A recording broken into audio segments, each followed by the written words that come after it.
gammel er du? 15. Yes. Drikker du selv alkohol? Ja. Synes du er afhængig af det? Til tider. Okay, har du prøvet rusmidler? Ja, Er du afhængig af det?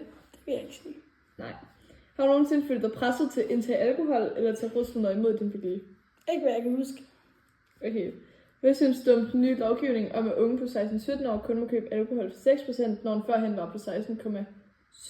Jeg synes, det er dårligt, fordi at, det er dit egen og forældres valg, plus det forhindrer os ikke i at skaffe det på en måde. Det er rigtigt. Hvordan har du selv oplevet fællesskabet til fester? Det er meget konkurrenceagtigt, hvem der kan drikke mest, men ellers er det ret hyggeligt. Okay. Har du nogensinde oplevet en ubehagelig situation til en fest, på grund af, at nogen har indtaget for meget alkohol? Ja, en af mine venner havde drukket sig fuld og valgt at sætte sig op på en motorcykel og brækket